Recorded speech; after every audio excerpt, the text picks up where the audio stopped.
So what a week it's been for the Oklahoma Sooners. You got a player out the transfer portal. You lost a starter to the transfer portal, and you made a coaching hire. All things we have got to talk about and address here today. But before we can, as always, y'all know the drill. I have got to hear from you. Hop down to the comments. Give me a Y for yes or an N for no. Are you excited by the moves Coach Venables has made? And let me know what you're thinking. If you are new to the channel, be sure to subscribe. Hit that bell notification. We're on a push to 20,000 subscribers. The support y'all have been showing is unbelievable, and I would love nothing more than to have you a part of this awesome community. Having said all that, let's jump right into this, and let's start with your new wide receiver coach, Emmett Jones, who is the former wide receiver and passing game coordinator at the University of Texas Tech. This is a good hire for multiple different reasons. First and foremost, he's an experienced coach at the wide receiver position, where he coached wide receivers at Texas Tech and was their passing game coordinator.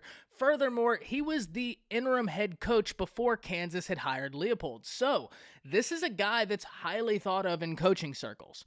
On top of that, one of the biggest things we can talk about whenever we're talking about coaching hires is, what do you offer in recruiting? In college football, we know how paramount recruiting is, and good news for Oklahoma fans. He has ties to some of the most recruiting fertile grounds in the nation, DFW, where he was the head coach of South Oak Cliff and then coached at Dallas Skyline, which, by the way, South Oak Cliff just got done winning the state championship in the state of Texas. So, great to have ties to that team, as they are loaded with talent.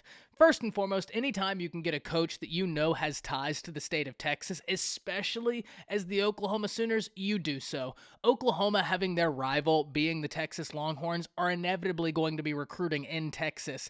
One, because it's your rival, and two, because it's the state right next to you, and finally, because there's so much talent in the state. So being able to get in a wide receiver coach that has experience on the Power 5 level, is someone you have faith in, and has ties to a fertile recruiting ground that you must be in, that's an absolute win. I'm really interested to see how this works out for the Oklahoma Sooners. I think this is a great addition. I'm really interested to hear from all of you and what you're thinking about it. I know there'd been some names thrown around for this wide receiver coach, but inevitably it is Emmett Jones, and I'm really interested to see how this works out. But speaking of wide receivers, Oklahoma got in a big-time wide receiver addition via the transfer portal.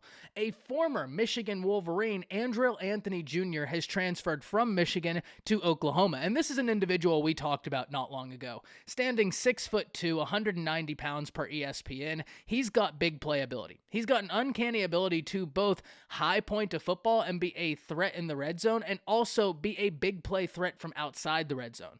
When we look at his freshman year, he had a 93-yard touchdown, and he averaged over 20 yards per reception. Even into his sophomore campaign, he was over 10 yards per reception. So this is a guy that's absolutely been a thorn in the side of defenses. He just hasn't been given the opportunity. And one thing we do know is that Oklahoma wide receiver room has lost a lot of talent. Now, is there still talent in it? Sure, no question about it, but you want experienced talent. And Anthony Jr. does offer some level of experience, though not a ton. What he does offer is a lot of upside, and I'm really intrigued to see how this works. If we're talking Oklahoma wide receivers going into next year that I think you need to be aware of, I think the easy answer is Farouk.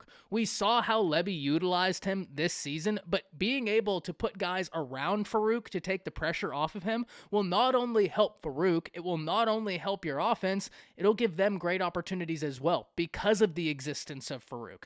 A defense cannot pool all their resources to one guy. If you're able to spread the field and present multiple threats, and that's what Oklahoma fans are hoping Anthony Jr. can be, another threat to plug up a lot for a defense.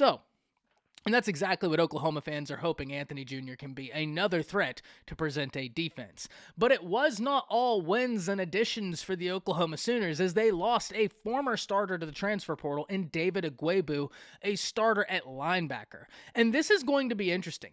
Where Oklahoma makes a move at the linebacker position, they got in McCullough from the transfer portal, and he has got the ability to play multiple different positions, though there's been a lot of chatter with him at Cheetah, which in turn begs the question, what do you do with Kanak?